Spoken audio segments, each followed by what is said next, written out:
día, hermanos. Nuevamente nos comunicamos a través de este medio, en esta oportunidad siendo Viernes Santo, y nos toca vivir por motivo de esta pandemia una Pascua diferente, en cuarentena, puertas adentro. Y meditaba que durante varios años la característica de esta fiesta de la Pascua más bien fue un éxodo turístico, más que una celebración religiosa. Y bueno, quizá esta situación haga de que muchos puedan estar, al tener que estar puertas adentro en sus casas, meditar acerca de la obra de Cristo a nuestro favor. Este sería el deseo de que se tuviese en cuenta la obra de Cristo y lo que significa la Pascua. En la cronología de lo que se conmemora en Semana Santa, el día de ayer, jueves, es cuando tuvo lugar la última cena. Fue el momento donde Jesús, en esa intimidad con los 12 discípulos, allí tuvo la cena, la última cena. Ese Jesús, cuánto deseaba celebrar con ustedes esta Pascua, un momento de intimidad, de compartir, y a partir de ese momento se instituye lo que nosotros llamamos hoy la Cena del Señor y que periódicamente también celebramos. Y en ese momento también Jesús, luego de cenar, lava los pies de sus discípulos y les recomienda que ellos hicieran lo mismo. Parecería ser que en los momentos finales es cuando uno da las recomendaciones importantes. Esto sucedió el día jueves, y el viernes es cuando Jesús, luego de ser apresado y sentenciado, es azotado, es torturado, es flagelado, escarnecido y condenado. Y allí, cargando su cruz, se dirige hacia el Gólgota para luego ser allí crucificado y morir por nosotros. Es en este día, viernes, donde se centran los acontecimientos que tienen que ver con la pasión y muerte de Jesús. La verdad, teniendo en cuenta la justicia de Dios, puedo entender la necesidad de que Cristo muriera tomando nuestro lugar para expiar los pecados, nuestros pecados para con Dios. Era necesario pagar el precio por el pecado, porque así la justicia divina lo establece, y Cristo lo pagó ofreciendo su vida y muriendo en la cruz. Dice en Hebreos, y así como nosotros participamos de carne y sangre, también Él participó de lo mismo, para destruir por medio de la muerte al que tenía el imperio de la muerte, esto es, el diablo. Era necesario, dice, por lo cual debía ser, estamos en Hebreos 2:17, debía ser en todo semejante a sus hermanos, para venir a ser misericordioso y fiel, sumo sacerdote en lo que a Dios se refiere, para expiar los pecados del pueblo. Esta es la justicia de Dios.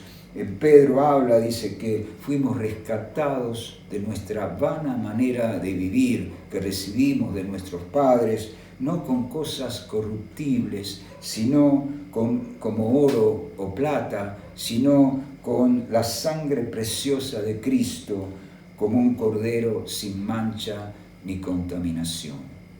Amén. Esto es el precio que tuvo que ser pagado en la cruz. Y entiendo esto y tengo una profunda gratitud en mi corazón por esta obra de Cristo, por tomar mi lugar y morir por mí. Pero les confieso, siempre me costó entender el porqué de tanto padecimiento, el porqué de tanto sufrimiento, por qué Cristo tuvo que ser escarnecido, azotado, torturado. En Hebreos dice algo, ¿no? Hebreos 2, 10, dice: convenía aquel por cuya causa son todas las cosas y por quien todas las cosas subsisten, que habiendo de llevar muchos hijos a la gloria, perfeccionase por aflicciones al autor de la salvación de ellos. Dice, o sea, conviene que Jesús sea perfeccionado por aflicciones. Y realmente cuesta comprender cómo Jesús, siendo el Hijo de Dios, tenía que padecer aflicciones para ser perfeccionado. Cuesta comprenderlo.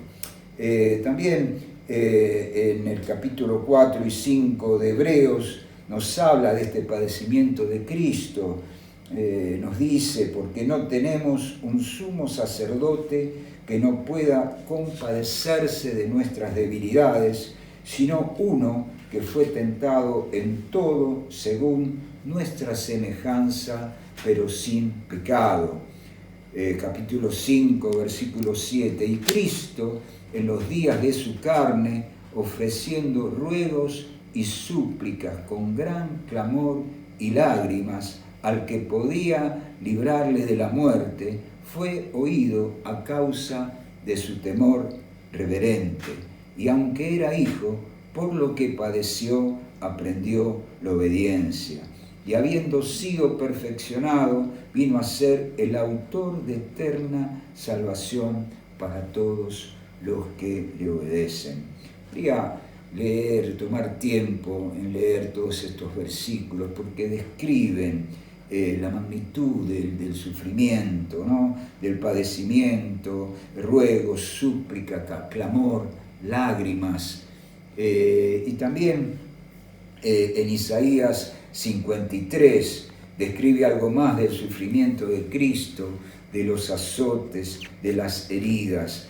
Y creo que es bueno que estemos meditando en esto, que realmente tomemos un tiempo en leer algunos de estos versículos para comprender en parte en la dimensión del sacrificio, del sufrimiento de Cristo.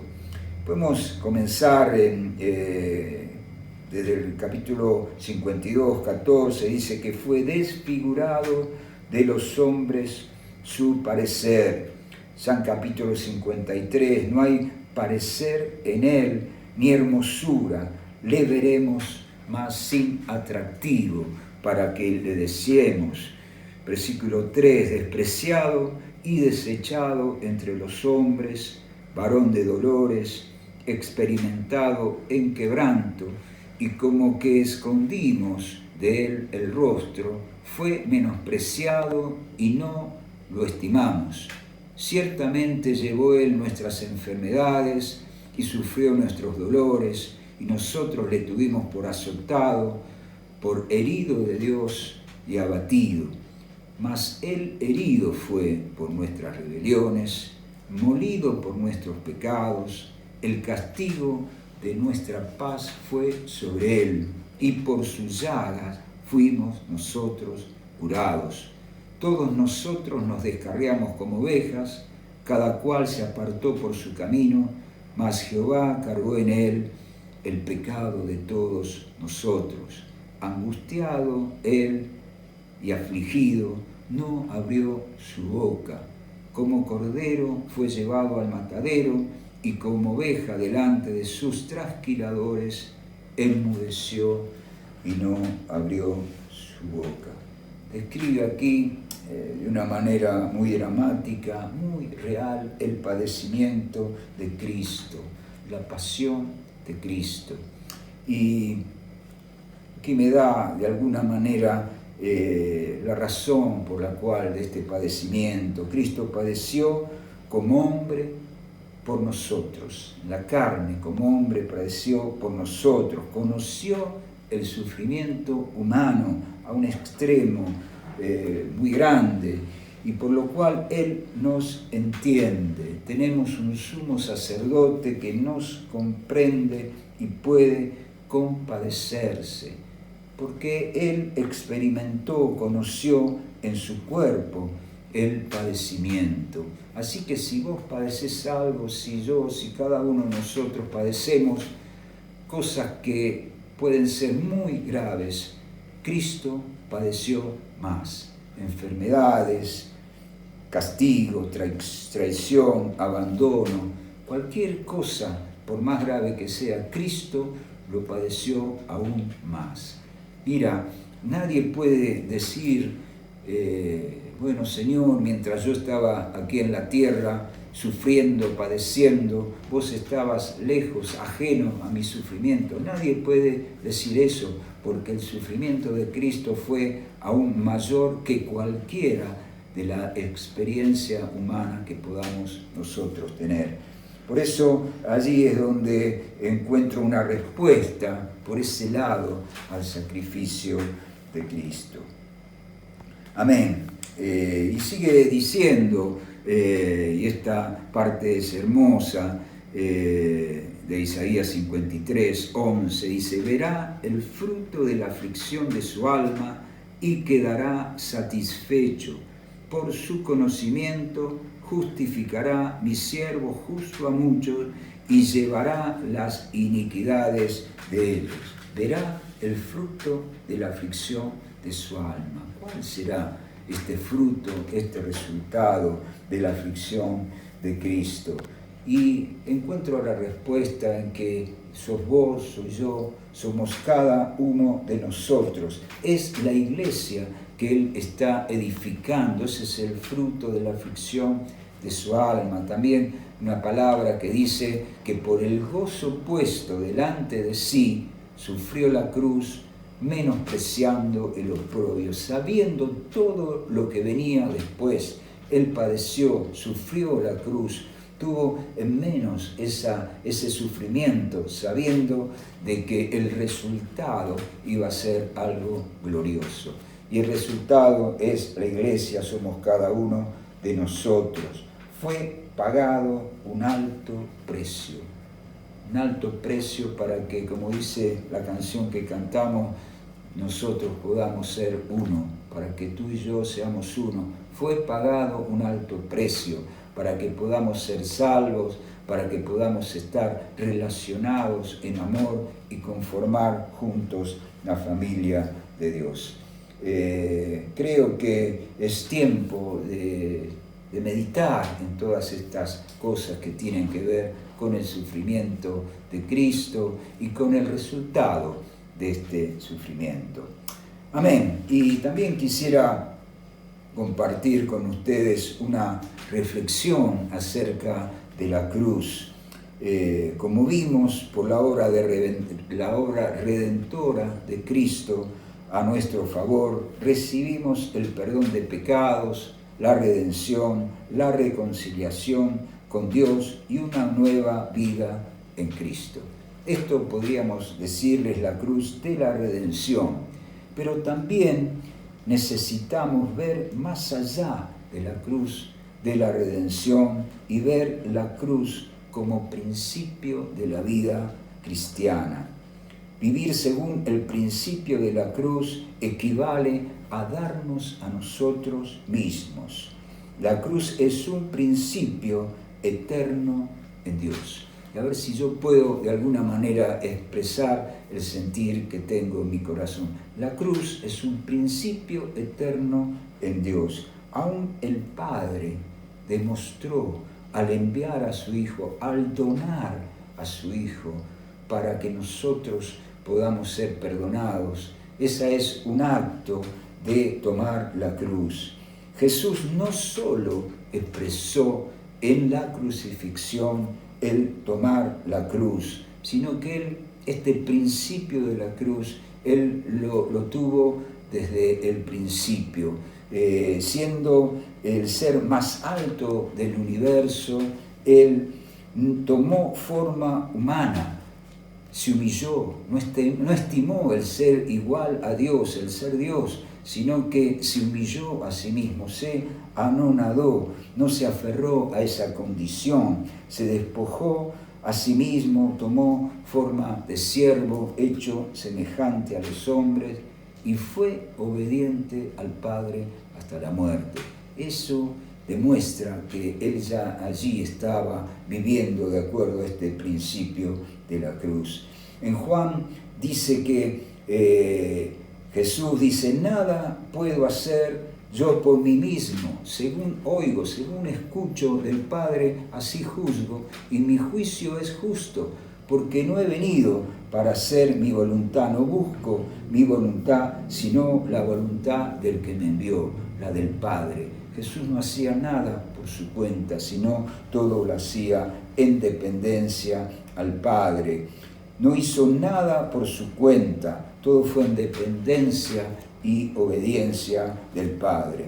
Y miren, también frente a la tentación, cuando Jesús es tentado por el enemigo, allí cabalmente podemos ver que él expresó cuál iba a ser la manera de vivir. Seguramente como hombre tenía hambre, y luego de 40 días podía haber hecho que el pan, la piedra se convierta en pan, pero rehusó eso, rehusó convertir a las piedras en pan, rehusó tirarse del pináculo del templo para no tentar a Dios, y rehusó también el obtener todos los reinos de esta tierra, porque Satanás le daba una condición, decía: bueno, no vayas a la cruz, solamente tenés que postrado adorarme. Y Jesús eligió el camino de la cruz, eligió el camino de la cruz con toda la implicancia que esto tenía. Y Jesús sabía a qué se enfrentaba. Yo cuando leo la Escritura, cuando Jesús ora allí en Getsemaní, y realmente me conmueve, porque dice: estando entristecido y angustiado, y su alma estaba muy triste hasta la muerte. Esa era la condición que Jesús tenía, porque sabía el sufrimiento que le esperaba, y oraba al Padre.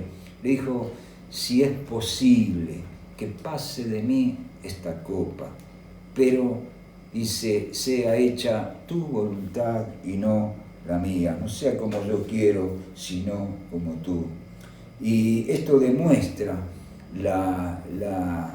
que Jesús tenía este principio bien establecido. Y nosotros también, ante las decisiones y las elecciones que debemos tomar en el camino de la vida, se nos presenta la alternativa, en la cual debemos decidir si hacer nuestra voluntad o hacer la voluntad de Dios. Es allí también donde nosotros tenemos que vivir de acuerdo a este principio de la cruz, en la cual nos miramos a nosotros mismos y vivimos según la voluntad de Dios. Jesús nos dice hoy: el que quiera venir en pos de mí, niéguese a sí mismo y tome su cruz cada día y sígame. Amén, que en nuestro corazón tomemos la decisión de vivir según el principio de la cruz, donde los intereses de Dios prevalezcan por encima de los nuestros. Que el Señor les bendiga, y nos estamos comunicando nuevamente.